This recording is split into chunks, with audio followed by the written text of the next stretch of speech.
नमस्ते दोस्तों, मनमोहक हिंदी कहानियाँ चैनल में आप सभी का स्वागत है। आज की हमारी कहानी है लाइट हाउस। पूजा करने के बाद समय काटने के लिए सविता जी एक पत्रिका लेकर बाहर ड्राइंग रूम में आकर सोफे पर बैठ गईं। पढ़ने से अधिक अच्छा तरीका दूसरा नहीं होता है समय काटने का, और उन्हें तो वैसे भी किताबें पढ़े बिना चैन नहीं पड़ता। रमा आकर टेबल पर चाय रख गई। बिना बोले ही सब समझ जाती है रमा। जब काम पर रखा था तब 2 दिन बस उसे काम बताना पड़ा।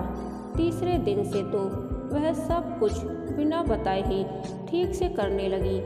बेबी के लिए क्या बनाना है आज? रमा ने पूछा।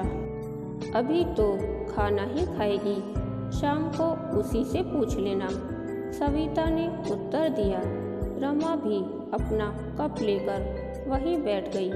फिर चाय खत्म करके रसोई घर ठीक ठाक करने चली गई। सविता के बेटे बहू दोनों शहर के जाने माने डॉक्टर थे। बेटा आर्थोपेडिक सर्जन, बहू गायनिक सर्जन। शहर में खुद का बड़ा अस्पताल था तो व्यस्तताएं भी उतनी ही थी। कभी बेटा तो कभी बहू, और कभी तो दोनों ही घर ही नहीं आ पाते थे। अस्पताल में मरीज ही इतने होते कि घर आने की तो क्या खाना खाने की भी फुर्सत नहीं मिलती। कभी तो रूपल के 5 साल की हो जाने के बाद भी जब दूसरे बच्चे के आने की कोई संभावना नहीं दिखी तो सविता ने भी कोई जिद नहीं की। माता पिता के पास जब समय ही नहीं हो तो क्या फर्क पड़ता है कि बच्चा एक ही है या 4। उनके पति की मृत्यु तो बेटे की शादी के पहले ही हो गई थी। बेटा डॉक्टरी में व्यस्त था, बहू भी डॉक्टर। रूपल के जन्म के बाद ही उनका अकेलापन वास्तव में दूर हुआ। 3 माह की उम्र से ही रूपल को उन्होंने ही संभाला। बहू भी निश्चिंत घर में हर काम के लिए बाई लगी हुई थी शुरू से। उनका काम तो रूपल की देखभाल करना और उसका पालन पोषण करना था, और अपने एकाकी जीवन में रूपल के रूप में उन्हें जो नन्हा खिलौना मिल गया था वह पूरे समय उनका मन लगाए रखता। तभी रूपल ने पहला शब्द माँ नहीं दादी ही बोली थी। बहुत समय तक तो वह अपने माता पिता को अजनबी समझकर गोद में जाते ही रोने लगती थी। 5-6 साल की होने पर उसे समझ आया कि वह उसके माता पिता हैं। तभी रूपल अपनी दादी अर्थात सविता जी से काफ़ी नज़दीक थी। बचपन से अब तक चाहे पढ़ाई की समस्या हो चाहे व्यक्तिगत, रूपल के लिए हर समस्या का समाधान बस दादी ही थी। तबीयत खराब हो तो दादी, सहेली से झगड़ा हो गया हो तो सुलह करवाने के लिए दादी। तभी रूपल उन्हें लाइट हाउस कहती। आप तो मेरी लाउड हाउस हो दादी। लाइट हाउस वह कैसे? सविता जी हंसते हुए पूछती। जैसे सागर किनारों पर या टापुओं पर जहाज़ों को अंधकार में रास्ता दिखाने के लिए लाइट हाउस होते हैं ना, जो उनका मार्गदर्शन करके दुर्घटनाग्रस्त होने से बचाते हैं। वैसे ही आप मेरी लाइट हाउस हो, मेरी मार्गदर्शक, मेरा प्रकाश स्तंभ जो मुझे हर अंधकार में रोशनी दिखाता है। रूपल उनके गले में बाहें डालकर झूल जाती। वही रूपल देखते ही देखते कब बड़ी होकर MBBS करके इंटर्नशिप भी कर रही है। समय जैसे पंख लगाकर उड़ गया, लेकिन दादी पोती के बीच के स्नेह में जरा भी अंतर नहीं आया। वह स्नेह सूत्र तो अभी भी वैसा का वैसा ही है। सविता जी नहीं चाहती थी कि रूपल डॉक्टर बने। अपने बेटे बहू की व्यस्तता के चलते उन्होंने उनकी गृहस्थी की हालत देखी थी। आज भी यह घर गृहस्थी बस सविता जी के कंधों पर ही टिकी हुई है। बहू को तो कभी जानने की नौबत ही नहीं आई कि घर कैसे चलता है। वह बेचारी कभी अपने बच्चों के बचपन और बाल सुलभ क्रीड़ाओं का मातृत्व सुख का अनुभव ही नहीं कर पाई। हजारों बच्चे उसके हाथ से जन्मे, सुरक्षित इस दुनिया में आए, लेकिन वह खुद अपनी इकलौती बेटी के जन्म की खुशियां नहीं मना पाई। हजारों माँओं की गोद खुशियों से भरने वाली अपने जीवन की एकमात्र खुशी का भी आनंद नहीं उठा पाई। यही हाल उनके बेटे का हुआ। हजारों दुखती रगों को सहलाने वाला, हजारों टूटी हड्डियों को जोड़ने वाला उनका बेटा अपनी ही संतति से नेह की डोर नहीं जोड़ पाया। समयाभाव के कारण रूपल को सविता ने माता पिता दोनों का भरपूर प्यार दिया। कभी उसके मन में उनके प्रति शिकायत नहीं पनपने दी। तभी तो वह उनके प्रोफेशन और उन दोनों की बहुत इज्जत करती है और खुद भी ठान बैठी डॉक्टर बनने की। सविता को डर लगता यदि रूपल को ऐसा परिवार मिला जहां उसके बच्चों की देखभाल करने वाला कोई ना हो तो। लेकिन भाग्य का लिखा कौन बदल सकता है। रूपल भी डॉक्टर ही बन गई। दादी की लंबी पुकार सुनकर सविता जी अपने विचारों से बाहर आईं। रमा के दरवाज़ा खोलते ही रूपल दौड़ती हुई आई और सविता के गले में बाहें डालकर झूल गई। इतनी बड़ी हो गई लेकिन अभी तक बचपना नहीं गया तेरा। सविता जी ने उसके सिर पर हाथ फेरते हुए कहा, और कभी जाएगा भी नहीं। रूपल ने दादी के गाल चूमते हुए कहा, पगली तू कभी बड़ी होगी कि नहीं। सविता ने उसके गाल पर हल्की सी चपत लगाई। बड़ी कैसे हो सकती हूँ, मैं तो कल भी आपसे छोटी थी, आज भी उतनी ही छोटी हूँ और हमेशा छोटी ही रहूँगी। रूपल ने उसके गाल पर अपना गाल रगड़ते हुए कहा। सविता को हंसी आ गई। चल अच्छा जरा हाथ मुँह धो ले, खाना लगवाती हूँ मैं। ओके दादी, थोड़ी देर में श्रेय भी आने वाला है, रूपल ने बताया। अरे तो तेरे साथ ही क्यों नहीं आ गया, सविता ने पूछा। उसका एक पेशेंट बचा था तो बोला मैं बाद में आऊँगा, थोड़ी देर में आता ही होगा, कहते हुए रूपल कमरे में चली गई। सविता ने रमा को खाना लगाने को कहा। जब तक टेबल पर खाना लगा तब तक रूपल भी हाथ मुंह धोकर आ गई और श्रेय भी आ गया। श्रेय ने आते ही सविता के पैर छुए। तीनों खाना खाने बैठ गए। अस्पताल पास ही था तो रूपल दोपहर को खाना खाने घर पर ही आ जाती थी।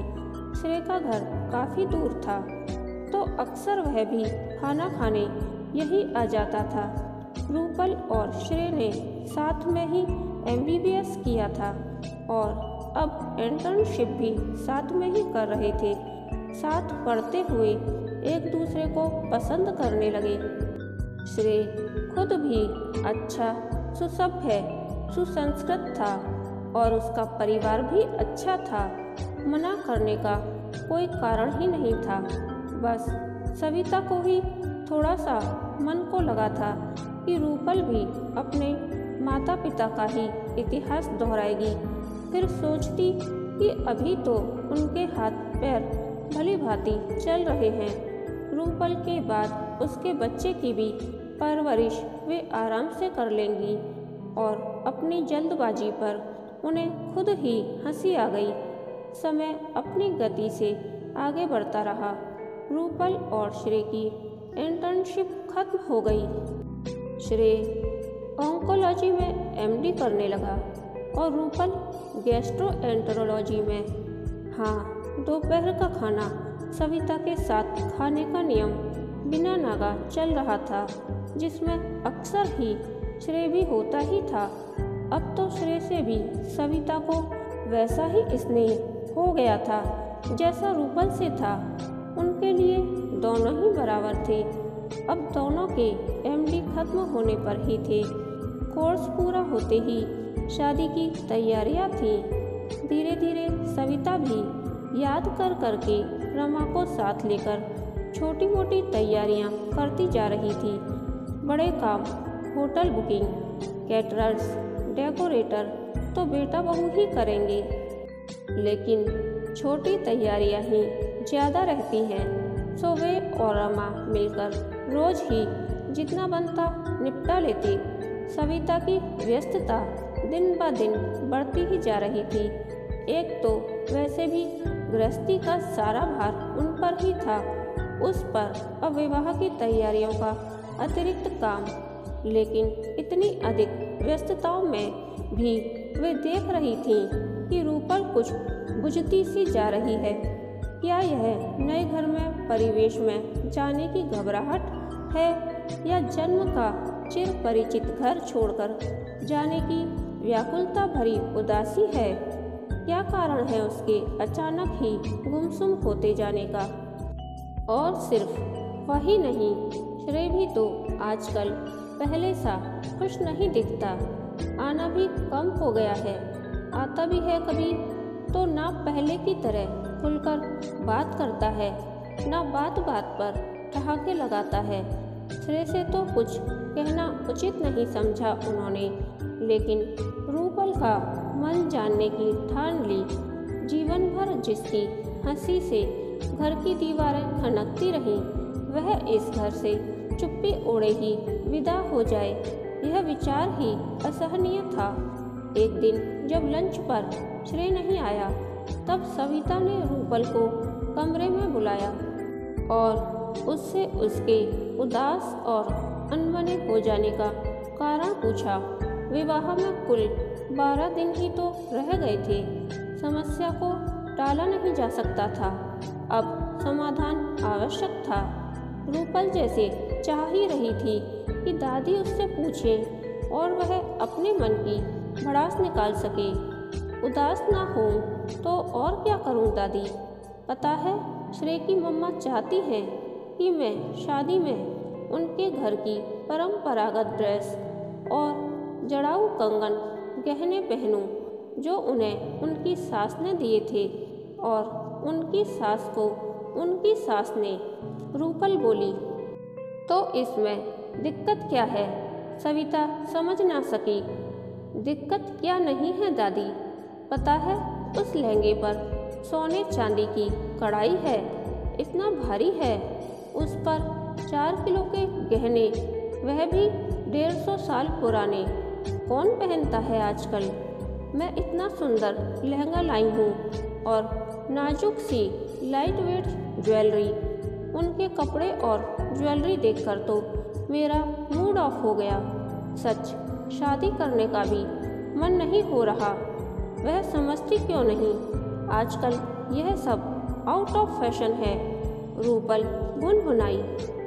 सविता जी ने राहत की सांस ली। चलो, कम से कम मामला कुछ गंभीर नहीं है। और श्रेय क्या कहता है? सविता ने पूछा। क्या कहेगा? ना अपनी माँ को मना कर पा रहा है और ना ही। रूपल ने रुआसी होकर बात आधी छोड़ दी। सविता श्रेय के मन को समझ गई कि वह न रूपल को नाराज करना चाहता था, न अपनी माँ के मन को तोड़ना। बेचारा 2 पाटों के बीच फंस गया। रूपल भी क्या करे, वह शुरू से ही पढ़ाई में व्यस्त रही। अब वह डॉक्टर बन गई है। संजने संवरने का न उसे समय मिला, न शौक ही रहा। बहुत सादे ढंग से रहती है वह, एकदम सिंपल सोबर सी है। अब इतने भारी कपड़े जेवर देखकर उसका घबराना स्वाभाविक था। सविता कुछ पल सोचती रही, फिर बोली, तुमने श्रेय की माँ यानी मीरा से बात की? उन्हें अपना लाया लहंगा और ज्वेलरी दिखाए? बताया कि तुम यही पहनना चाहती हो? बताया उन्हें पसंद भी आया, लेकिन कहती है कि इतनी लाइट ज्वेलरी संगीत या किसी और रस्म में पहन लेना, शादी में तो उनका ही वाला पहनो। आप ही बताओ दादी, कितनी कार्टून लगूंगी मैं उस 150 साल पुराने साज श्रृंगार में। मुझसे नहीं होगा यह सब। रूपल का मूड फिर ऑफ हो गया। बेटा, श्रेय के पिता के गुजर जाने के बाद उन्होंने अकेले उसे पाला है। आखिर उनके भी तो कुछ अरमान होंगे ना। फिर वह परंपरागत रूढ़िवादी परिवार की बहू हैं। उन्हें अपने रिश्तों का भी तो मान रखना होगा ना। लेकिन फिर भी एक समाधान हो सकता है इस समस्या का, सविता ने कहा। वह क्या है दादी? रूपल उत्सुक होकर देखने लगी। आजकल एक नया ट्रेंड चला है ना, वह क्या कहते हैं उसे? Pre wedding photo shoot. ऐसा करते हैं, तुम्हारा भी एक फोटो शूट करवा लेते हैं। वही सब गहने और कपड़ों में। यदि तुम पर वे अच्छे या आरामदायक नहीं लगे तो मैं वादा करती हूँ मीरा को मैं समझा लूँगी शादी में तुम्हें वह सब ना पहनने के लिए। और अगर वह तुम पर अच्छे लगे तो शादी में तुम उन्हें खुशी से पहन लेना। देखो रूपल, रिश्ता दोनों तरफ से समर्पण चाहता है। यदि तुम चाहती हो कि मीरा तुम्हारी भावनाओं का ध्यान रखे तो पहल तुम्हें भी करनी होगी। और यदि तुम मीरा की भावनाओं और इच्छाओं का मान रखोगी तो श्रेय को भी खुशी होगी। 2 ही दिन की तो बात है ना, फिर तो उम्र भर तुम्हें अपनी ही पसंद के कपड़े पहनने हैं, सविता ने समझाया। ठीक है दादी, जैसा आप कहें मैं आपकी हर बात मानूंगी, रूपल ने मुस्कुराते हुए कहा। वह अब सहज लग रही थी। सविता ने मीरा और श्रेय से बात की। दोनों ने ही खुशी से इसे स्वीकार कर लिया। 2 दिन बाद वह रूपल को लेकर श्रेय के घर पहुंची। मीरा और सविता ने रूपल को तैयार किया। जब पारंपरिक वेशभूषा में रूपल ने खुद को आईने में देखा तो वह खुद ही अपने रूप पर मोहित हो गई। बहुत ही सुंदर लग रही थी वह। श्रेय की आंखों में भी उसकी सुंदरता को देखकर चमक आ गई। उसने तो कल्पना भी नहीं की थी कि रूपल इतनी सुंदर लगेगी। वह पलकें झपकाना भी भूल गया। सविता और मीरा खुद भी दंग रह गईं। सविता ने झट से रूपल को एक काला टीका लगा दिया। लड़की चाहे कितनी ही पढ़ी लिखी आधुनिक क्यों न हो, जब वह दुल्हन बनती है तो पारंपरिक भारतीय पोशाक और श्रृंगार में ही सुंदर लगती है। मीरा तो रूपल की बल्लैयाँ लेते नहीं थक रही थी। भारतीय दुल्हन दुनिया की सबसे सुंदर दुल्हन होती है। फोटोग्राफर देर तक रूपल की अकेले की और श्रेय के, मीरा और सविता के साथ फोटो लेता रहा। शूट पूरा होने के बाद मीरा ने देखा भारी नथ के कारण रूपल की नाक लाल हो रही थी और करधनी के वजन से उसका लहंगा बार बार नीचे को हो रहा था। तुम यह वाली नथ मत पहनना, मैं नहीं चाहती कि शादी के दिन तुम्हें जरा भी तकलीफ हो। ऐसा करते हैं, अमेरिकन डायमंड की एक छोटी सी आर्टिफिशियल नथ ले आते हैं शादी के समय के लिए। वैसे भी बाद में नथ कौन पहनता है, और यह भारी करधनी भी रहने दो, आज के दौर में बड़ी अटपटी लग रही है। मीरा ने नथ निकाल ली और करधनी के साथ ही बालों में लगाने वाले 2-4 जेवर भी अलग कर दिए जो आजकल चलन में नहीं हैं। सविता ने मुस्कुराकर रूपल को देखा, जैसे कह रही हो, देखा मैंने कहा था ना। 2 बातें तुम मान लो तो वह भी तुम्हारी भावनाओं का ध्यान रखेंगे। यह पायल अगर ज़्यादा भारी लग रही हो तो जो लाइट वेट नई वाली हल्की हैं वही पहन लेना, मीरा ने कहा। नहीं मम्मा, पायल तो मैं यही पहनूंगी, बहुत सुंदर है, रूपल ने कहा। ठीक है मेरी बच्ची, आधुनिक होने के बाद भी तुम में अपनी परंपराओं के लिए इतना सम्मान है, यह देखकर मुझे बहुत खुशी हुई।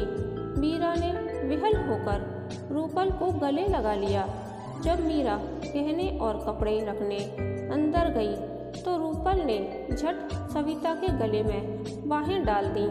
थैंक यू सो मच दादी, आपने न सिर्फ मेरी शादी के दिन को खुशनुमा बना दिया वरन जीवन का सबसे महत्वपूर्ण फलसफा भी समझा दिया कि यदि हम किसी की भावनाओं को मान देते हैं तो बदले में हमें भी ढेर सारा प्यार मिलता है। रिश्ते में आप सच में मेरी लाइट हाउस हो। मैं बहुत खुशकिस्मत हूँ कि आप मेरी दादी हो। सिर्फ रूपल की नहीं, आप मेरी भी लाइट हाउस हो दादी। आपने एक फोटो शूट के बहाने से सबके दिलों की इच्छाएं पूरी करके उन्हें आपस में जोड़ दिया, वरना बेवजह का यह खिंचाव इस एक दिन की वजह से उम्र भर रिश्तों पर हावी रहता। थैंक यू सो मच दादी, अवर लाइट हाउस, श्रेय ने कहा तो सविता ने हंसते हुए दोनों को बाहों में भर लिया। पर्दे के पीछे खड़ी मीरा उन तीनों को देखकर प्यार से मुस्कुरा रही थी। थैंक यू हमारे सबके जीवन के लाइट हाउस। कहानी के अंत तक बने रहने के लिए धन्यवाद। यह कहानी आपको कैसी लगी प्लीज़ कमेंट करके बताइए।